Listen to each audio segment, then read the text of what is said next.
کے آخری نبی صلی اللہ علیہ وسلم کا فرمان عالی شان ہے، جو نماز کی پابندی کرے گا اللہ پاک 5 باتوں کے ساتھ اس کا اکرام یعنی عزت فرمائے گا۔ نمبر 1 اس سے تنگی، اور نمبر 2 قبر کا عذاب دور فرمائے گا۔ نمبر 3 اللہ پاک نامہ اعمال اس کے سیدھے ہاتھ میں دے گا۔ نمبر 4 وہ پل صراط سے بجلی کی سی تیزی سے گزر جائے گا۔ اور نمبر 5 جنت میں بغیر حساب داخل ہوگا۔ اور جو سستی کی وجہ سے نماز چھوڑے گا اللہ پاک اسے 15 سزائیں دے گا، 5 دنیا میں، 3 موت کے وقت، 3 قبر میں، اور 3 قبر سے نکلتے وقت۔ دنیا میں ملنے والی 5 سزائیں: نمبر 1 اس کی عمر سے برکت ختم کر دی جائے گی۔ نمبر 2 اس کے چہرے سے نیک بندوں کی نشانی مٹا دی جائے گی۔ نمبر 3 اللہ پاک اسے کسی عمل پر ثواب نہ دے گا۔ نمبر 4 اس کی کوئی دعا آسمان تک نہ پہنچے گی۔ اور نمبر 5 نیک بندوں کی دعاؤں میں اس کا کوئی حصہ نہ ہوگا۔ موت کے وقت دی جانے والی 3 سزائیں: نمبر 1 وہ ذلیل ہو کر مرے گا۔ نمبر 2 بھوکا مرے گا۔ اور نمبر 3 پیاسا مرے گا۔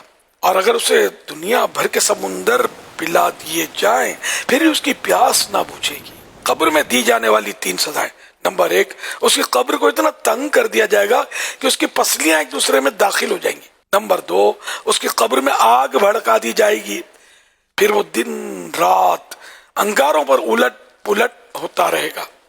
اور نمبر 3 قبر میں اس پر ایک اژدہا یعنی بہت بڑا سانپ مسلط کر دیا جائے گا، جس کا نام الشجاع الاقرع یعنی گنجا سانپ ہے۔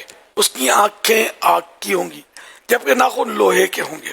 ہر ناخن کی لمبائی 1 دن کی مسافت یعنی فاصلے تک ہوگی۔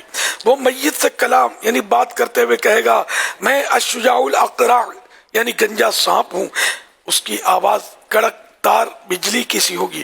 وہ کہے گا، میرے رب نے مجھے حکم دیا ہے کہ نماز فجر ضائع کرنے پر طلوع آفتاب یعنی سورج نکلنے تک مارتا رہوں، اور نماز ظہر ضائع کرنے پر عصر تک مارتا رہوں، اور نماز عصر ضائع کرنے پر مغرب تک مارتا رہوں، اور نماز مغرب ضائع کرنے پر عشاء تک مارتا رہوں، اور نماز عشاء ضائع کرنے پر فجر تک مارتا رہوں۔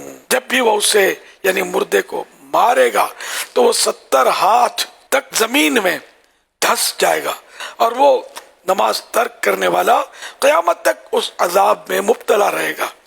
قیامت میں ملنے والی 3 سزائیں: نمبر 1 وہ حساب کی سختی، نمبر 2 رب قہار کی ناراضی، اور نمبر 3 جہنم میں داخلہ۔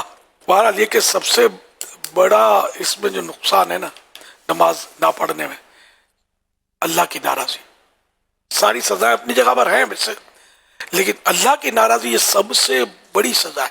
اگر کوئی اس پر غور کر لے تو، اور ہمیشہ مطلب یہ ذہن میں رکھے اور گڑگڑاتے رہیے اللہ کی بارگاہ میں کہ یا اللہ تو راضی رہنا، مولا تو راضی رہنا، تو ناراض نہ ہونا۔ اگر رب ناراض ہوگا تو پھر بربادی مقدر ہے۔ اللہ پاک ہمیشہ کے لیے ہم سے راضی ہو جائے۔